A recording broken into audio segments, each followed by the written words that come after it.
New England is in a perfect position to solve our energy crisis because we have the confluence of the intellectual capital in our universities and the investment and business community right here in a close proximity. The magic is going to be in getting the great ideas out of the premier research institutions and out into the world. We have that whole ecosystem right here in New England, unlike anywhere else in the world. Hi, my name is Bob Metcalfe and I'm with Polaris Venture Partners. And I think what we need most in energy is supply. That is, there's the demand side and the supply side. You hear a lot about the demand side and conservation and efficiency. But I believe the emphasis should be on the supply side, getting an abundance of cheap and clean energy, because I believe energy is a factor of production, and the more of it we have, the better our economies will be and the freer we will be. So we need to develop new technologies for increasing the supply of abundant, squanderable, cheap and clean energy. And here in New England we have at least 10 research universities, at least 10. Don't ask me to name them, but MIT would be one of them. And those universities are well positioned to develop the kinds of new science, and then from that new technology, and then from that new companies to compete and to deliver that abundant, cheap and clean energy. How can energy innovation be a driver for the local economy in New England? As we see it, we've been involved in energy investing here in New England since 2004, and we've seen a tremendous amount of innovation out of the local universities. And we've worked hard to build an ecosystem of entrepreneurs, venture capitalists, government support for an energy economy in New England. We think the talent is here, and it's simply a matter of bringing together all the forces to start great companies. And once we get some companies with success, we think success will beget success. Hi, I'm Andy Bochman. I live in Brookline, Massachusetts. I cover the space where the Department of Defense and energy needs intersect on the DoD Energy blog. In my opinion, the #1 energy breakthrough that would make a big difference in this space, and therefore for the country, has to do with energy security.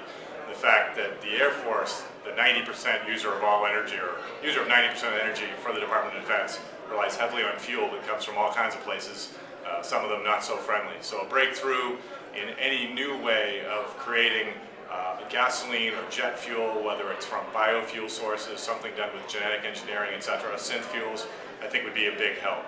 In terms of the New England economy, my opinion is we have everything here to produce the next big energy breakthroughs that the country. All you have to do is look at MIT and the schedule of events going on there, the types of scientific and government and academic people coming through on a daily basis. You know the next big thing is going to be coming from right here. Christina Lampe-Onnerud from Boston Power. So I'm delighted to be at this event to talk about the opportunities that we see together for New England and for the United States. I have two things to bring to this. One is I believe the United States is ready to take on manufacturing of clean tech.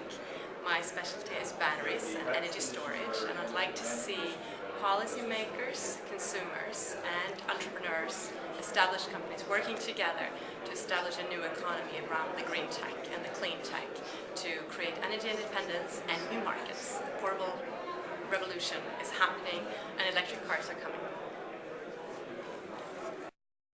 Thinking about our biggest energy innovation need, it's frankly a whopping carbon cap and trade system or a carbon tax that really gets the right prices in the system, and spending most of those proceeds on payroll tax reduction so we can separate the income and efficiency effects. Then the innovation will take care of itself.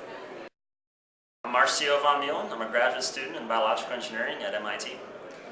And I think the world is really at a crossroads in terms of how it deals with its energy requirement, and the fact that the energy sources that have powered us to the state that we are now, fossil fuel based, of course, are facing many complications. Institutions like MIT, where I'm a student, and the entire entrepreneurial ecosystem around it, which really helps to power a lot of the economy of New England, as far as I know. I'm just a lowly PhD student.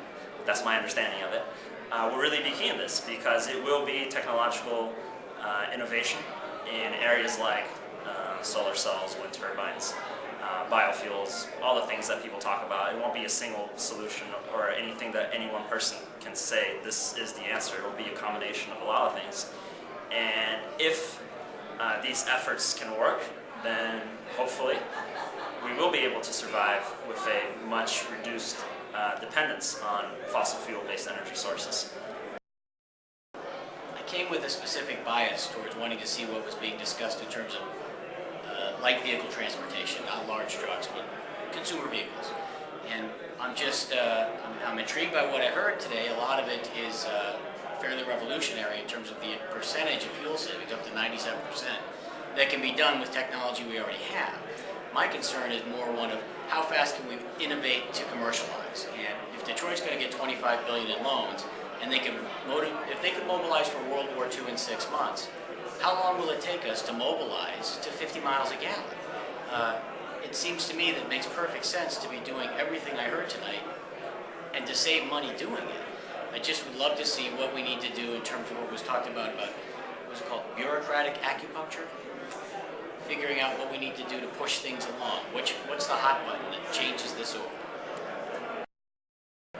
My name is Pete Yorgey. I work at Microbia Precision Engineering. We do metabolic engineering to produce anything from specialty chemicals to need is really some level of government mandates, some way of driving either the price of energy, whether it's gasoline taxes, to drive efficiency, because I fear that with the price of oil going up and down, unless we have some overarching thing that drives the innovation, that the money will dry up. And so I want to see mandates to maintain the price of fuel, and I don't want it to be committed to any particular type. I want it to basically technology neutral, so that it drives the most efficient way that's also linked to sort of less CO2. Hi, my name is Stella Karavas, and I am CEO for Moultrie Power.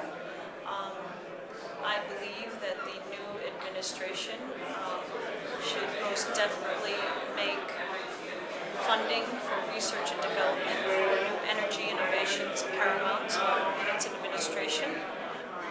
Our country should move into a position of complete independence for energy in order to help us be self-sufficient. My name is Craig Driscoll from Highland Capital Partners. I'm a recruiting partner at Highland, and I think I would probably carry on with one of the discussions on the panel about the need for talent and the greatest renewable fuel being the human mind and the human being. And I think that's the biggest challenge that we have in the clean tech sector personally, both in Boston and New England, as well as nationally, is really finding world-class entrepreneurs to build. I'm struck by maybe how little we've come in the last 10, 12 years in terms of fostering talent and fostering world-class executives in this area. And I think New England Clean Energy Council and some other organizations are doing some great things to change that, but I think we need to do more. And so I'd say it's a call to arms to all great young entrepreneurs to enter the market, and let's build some great companies around you. Hi, I'm Roger Freeman from Citizens Energy. Enjoying this nice event tonight put on by Xconomy, talking about energy innovation here in New England and more throughout the country as well. From my perspective, we need to recognize that the energy industry presents a great challenge as well as an opportunity to reinvigorate our economy through new technologies while solving the great challenge of our time of climate change. And by creating networks of interested individuals and stakeholders, I think we can do that through a combination of investment, but also policy, recognizing that we're operating in a regulated environment and that the policies that are set forth by the legislature as well as the executive branch will have a critical impact on the success or failure of the innovative technologies as they're developed.